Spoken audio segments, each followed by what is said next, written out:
I'd like you to imagine the Declaration of Independence. All the founders of our nation coming together, deciding on what to write and how to run our nation. And when it's all drafted, what do? They sign it, using the same form of penmanship that they used to craft it, cursive. And now, when you view it in the Library of Congress, you see their signatures as well as that document all in cursive. But what you might not know is that since 2010, cursive handwriting is no longer considered mandatory in schools. And while that might not seem like a big deal, it is. Not only is that taking away from parts of the history of our nation when kids may no longer be able to read the Declaration of Independence, but it takes away from our education system as a whole. More importantly, though, recent studies have shown that cursive handwriting can actually enhance learning.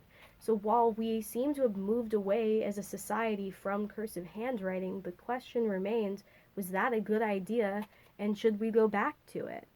Today, I'm going to discuss some of the main arguments against cursive handwriting and why it can still be useful in the modern age and can even benefit us. Since the dawn of computers, they have had an influence on our education, which no doubt has been beneficial to everyone and granted a broader education overall. But there has been a leaning away from traditional writing on paper as a result of this, and that doesn't mean that that was the best choice.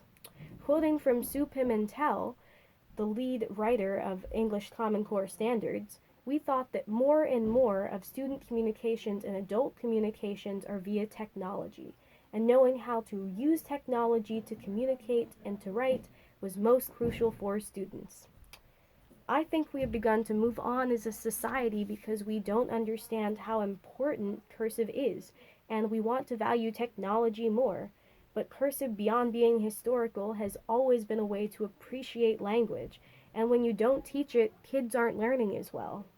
I've seen the effects of this in my own brother's school. He goes to the same grade school that I used to go to, and while I was taught cursive in kindergarten, he doesn't even know how to sign his name, much less read cursive, and he's going into the 6th grade. In fact, he's told me that he's embarrassed about it because he doesn't know how to write his signature. And while not every kid may feel this way, we have to ask ourselves, is this signature important? And I would say yes, because signatures are how we're able to recognize a person's work years and years after they've passed. And not only that, it tells us how people communicate. Signatures aren't just there to look pretty, it's to communicate a message. And they matter because they're unique. So why would we stop kids from learning to craft one? Something not fully covered yet is why cursive isn't thought of as relevant. Because according to researchers like those of the Public Library of Science, to promote better writing skills, the choice of writing style seems to be fundamental. Cursive style, besides being predictive of better writing skills, seems to be easier for young children to learn in primary school. Writing is thought to promote learning and increases activity in the brain, yet we seem to spend less and less time teaching kids how to write, much less write cursive. In fact, it's a growing concern in the school system, as Jessica Block writes in the St. Louis Post. Some worry that with the adoption of a national curriculum that doesn't mention cursive, but includes keyboarding, learning script could be regarded as unnecessary in the digital era. But when talking to teachers like Karen Mason, she says, neither one is unimportant. We focus on both. So why is that not being reflected in our education standards? Pimentel gives us one reason why further in her interview. One of the things we heard from teachers around the country was that sometimes cursive writing takes an enormous amount of instructional time. You could be spending time on other things rather than students practicing cursive writing. It's really a matter of emphasis. What this tells me is that there is a grand lack of understanding of how we learn language. It takes the brain 26 years to develop. So of course it's going to take us a while in order to learn how to form and write letters, but it's a process that will only benefit students. We shouldn't be cutting down on the time that students have to write and learn cursive because according to research, it can help the brain.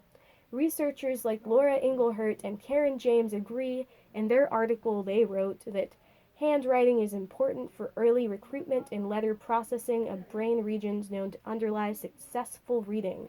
Handwriting, therefore, may facilitate reading questions in many young children. Meaning that only handwriting has been able to trigger certain brain activity. Meaning that we need to devote more time to teach kids on how to write. And cursive is essential to this because it's easier for kids to grasp, making it the best option for kids' education. So, research shows that despite a want for a technology focused education system, it would not improve learning as much as cursive would. In response to this research, we should be readdressing our Common Core standards to match this. Because in order to have a fair and equal education, we have to have standards in place. With technology ever growing, there is a push to stop teaching cursive because they wrongly assume that it is an outdated practice that consumes too much time. Given the research and responses from individuals affected, it is plain to see that we need to continue to teach cursive because it improves writing skills, activates certain parts of the brain that we wouldn't see in typing, and I think it's easy to see that handwriting will always be important and relevant because it matters to people and impacts how we learn language, which is why I think we should mandate it for all students. Cursive is a writing practice that can only improve the learning, and for the good of all children in our nation, we should continue to teach it. Cursive not only links us to our past, but to our future.